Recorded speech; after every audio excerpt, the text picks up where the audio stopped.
Como ocorreu o processo de normalização democrática logo após o fim do Estado Novo? Em dezembro de 1945, como vimos, ocorreram eleições gerais no país.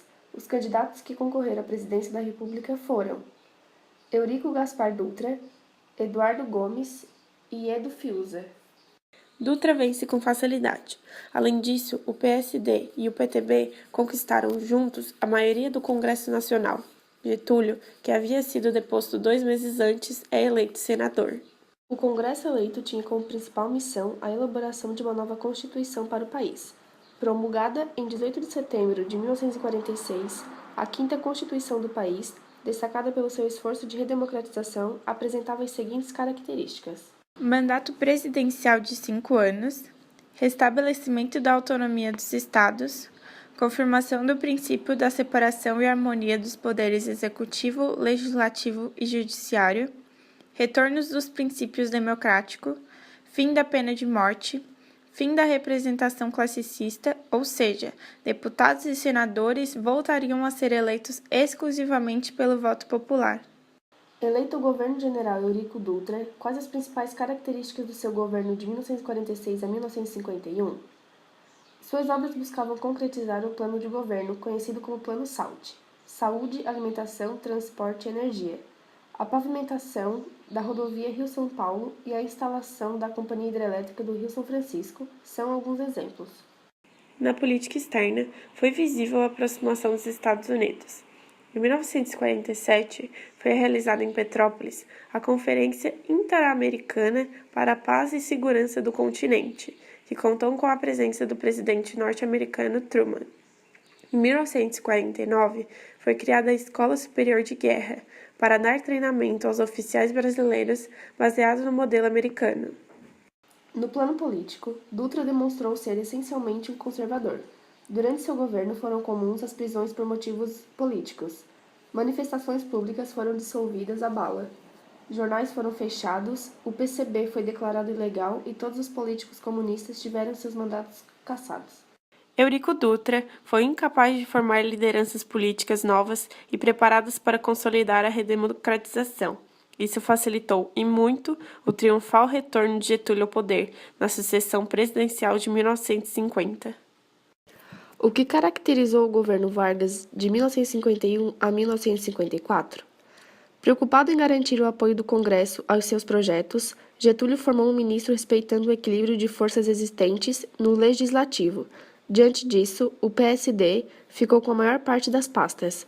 Apesar desse cuidado, Getúlio foi quem ditou o ritmo e as cores de seu governo, que assumiu um caráter nitidamente populista e nacionalista. O exemplo mais contundente da nossa política nacionalista foi a campanha O Petróleo é Nosso. Velha aspiração de muitos políticos e intelectuais brasileiros, como Monteiro Lobato, por exemplo, debatida desde a década de 20, a constituição do monopólio estatal do petróleo concretizou-se na gestão com a criação da Petrobras. Além disso, podemos destacar entre as realizações do governo Vargas a expansão da Companhia Siderúrgica Nacional em Volta Redonda, a organização do Vale do Rio Doce, a criação da Eletrobras, a criação do Serviço Social Rural e o Seguro Agrícola, a criação da BNDE, Banco Nacional de Desenvolvimento Econômico. A política varguista de aproximação das massas contou com a participação de seu conterrâneo João Goulart, a quem Getúlio fez ministro do Trabalho e, nessa condição, propôs um aumento de 100% no salário mínimo. Vargas também vai estimular a sindicalização dos trabalhadores rurais. Getúlio também atendeu à pressão dos grupos nacionalistas ao criticar a remessa de lucros das multinacionais e então procura estabelecer limites a estes abusos. Fica evidente que, neste último governo, Vargas abandonará a política da média por uma atitude mais contundente e mais dirigida a objetivos claros. Porém, essas atitudes mexem em vários e perigosos vespeiros. As multinacionais, os latifundiários e mesmo os empresários, muitos dos quais ligados ao PSD, que se ressentem com a política de reajuste salarial dos trabalhadores. A reação desses setores, estimulada pela imprensa conservadora e pela UDN, será intensa e provocará uma crise no governo de Getúlio. Uma crise, podemos dizer, com desdobramentos trágicos. Capitaneado pela UDN e seu porta-voz, o jornalista Carlos Lacerda, o cerco da oposição vai se fechando contra o presidente. Sem apoio da imprensa, só o jornal A Última Hora defendia as virtudes do governo, e com o povo dividido pela insatisfação provocada pelo alto custo de vida, o presidente Vargas parecia não ter forças para reagir e continuar o seu governo. Como terminou o governo Vargas? Na madrugada de 5 de agosto de 1954, Carlos Lacerda, que era diretor do jornal A Tribuna da Imprensa, seu filho e o major da Aeronáutica Rubens Vaz chegaram à casa do jornalista, na rua Toneleiros, bairro de Copacabana. De repente, o silêncio da rua foi quebrado por uma série de disparos. Era um atentado que acabou ferindo Carlos Lacerda e matando o major. Na manhã seguinte, os jornais estampavam em suas manchetes acusações contra o governo. Vargas repudiou qualquer insinuação de seu envolvimento. Levantaram-se vozes exigindo a renúncia. O presidente prometeu que só sairia morto do Palácio do Catete. Membros da Aeronáutica iniciam uma investigação para descobrir o mandante do crime contra o major Rubens Vaz. Constituiu-se, então, o que passou a ser conhecido como a República do Galeão, numa alusão à comissão de investigação que se instalou no aeroporto carioca. As investigações militares surtiram efeito. Ficou comprovado que o assassino era o pistoleiro de aluguel Alcino João do Nascimento e que ele obedecera à ordem expressa do chefe da guarda pessoal de Getúlio, Gregório Fortunato. Pressionado, Gregório, conhecido como Anjo Negro, reconheceu a autoria intelectual do crime. O presidente estava com os dias contados. Os militares exigiam a sua renúncia e o próprio ministro do Exército hesitava em continuar a dar apoio ao presidente. Uma solução mediadora é apresentada solicitando o licenciamento de Getúlio até a completa apuração dos fatos. Abatido, Vargas afirmou que daria uma resposta no dia seguinte. Despediu-se de todos e retirou-se para o quarto. Então, às 8h35 da manhã de 24 de agosto de 1954, o presidente Getúlio Vargas suicidou-se com um tiro no peito. Sobre a escrivaninha, a carta de testamento, que dizia: Ao ódio, respondo com o perdão. E aos que pensam que me derrotaram, respondo com a minha vitória. Era escravo do povo, e hoje me liberto para a vida eterna, mas esse povo de quem fui escravo não mais será escravo de ninguém. Meu sacrifício ficará para sempre em sua alma, e meu sangue será o preço do seu resgate. Lutei contra a expoliação do Brasil. Lutei contra a expoliação do povo. Tenho lutado de peito aberto. O ódio, as infâmias, a calúnia não abateram meu ânimo. Eu vos dei a minha vida. Agora vos ofereço a minha morte. Nada receio. Serenamente dou o primeiro passo no caminho da eternidade e saio da vida para entrar na história. Com o suicídio, como foi o processo de sucessão? Com a morte de Vargas, assume o vice Café Filho. Os ventos agora sopravam para outro lado e o novo mandatário do país organiza um ministério fortemente conservador, formando majoritariamente por políticos da UDN. Nas eleições presidenciais de outubro de 1955, é eleito mais uma vez o candidato dos partidos de Getúlio, PSD e PTB, o mineiro JK. Sua vitória ocorre por estreita margem de votos, o que leva a UDN a tentar invalidar o pleito, alegando que o eleito não havia conseguido a maioria absoluta. O que caracterizou o governo de JK de 1956 a 1961?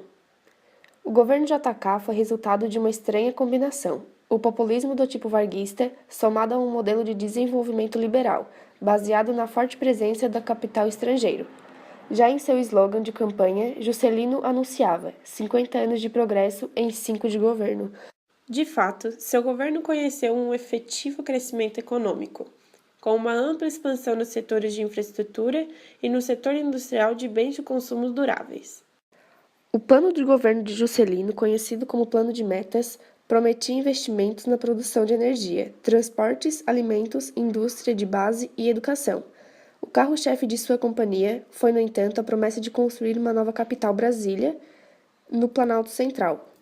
Dentre as realizações do governo, além da construção de Brasília, podemos citar a construção da rodovia Belém-Brasília, a criação do Conselho Nacional de Energia Nuclear, a construção das usinas elétricas de Furnas e Três Marias, a implantação da indústria automobilística. Diversas empresas automobilísticas instalaram-se no Brasil. Neste período, a Ford Motors, a General Motors, a Willys Overland, a Volkswagen, a Mercedes-Benz, a Cinca, a Toyota, a Scania, a Vemag e etc. Politicamente, seu governo caracterizou-se por um clima de liberdade política. Apesar disso, JK teve de enfrentar 2 tentativas de golpe perpetradas por militares da aeronáutica. O desenvolvimento econômico e as grandes realizações do presidente JK tiveram também um lado menos glorioso. A inflação, a perda do poder de compra dos trabalhadores, o endividamento externo e a desnacionalização de nossa economia foram as principais críticas feitas ao governo. Também foram sérias acusações de corrupção. Somou-se a isso, enfim, a falta de empenho do presidente com as regiões mais pobres do país, notadamente o Nordeste. Nesta região, a miséria secular provocou a intensificação das lutas dos camponeses, por meio da ação dos sindicatos rurais e das ligas camponesas, liderada por Francisco Julião. Para diminuir esta pressão, Juscelino criou em 1959 a SUDENE, Superintendência para o Desenvolvimento do Nordeste. No entanto, agiu tarde demais. Nesse mesmo ano, explodiram 65 greves em todo o país. Em 1958, nas eleições legislativas, as formas mais progressistas haviam crescido substancialmente. E essa insatisfação toda certamente colheria seus frutos nas eleições presidenciais que se aproximavam.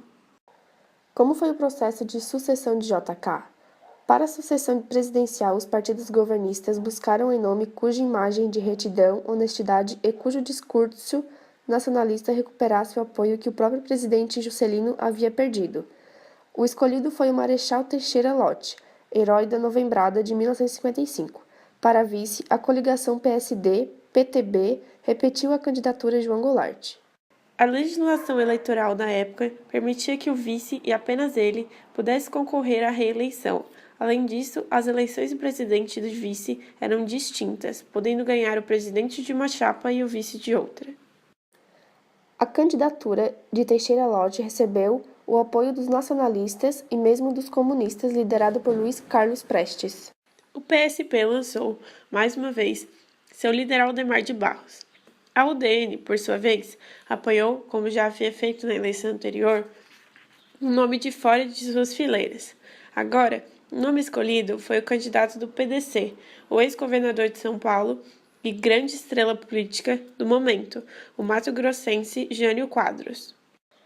Jânio, um dos mais astutos políticos brasileiros, apresentou-se ao público como um moralista apolítico, único capaz de promover uma mudança radical nos costumes da política nacional. Jânio dirigia seu apelo aos eleitores de classe média, que consideravam a sua fama de administrador honesto requisito fundamental para o exercício da presidência. Exercia também atração sobre as camadas humildes, pois desafiava os padrões do vestuário e comportamento.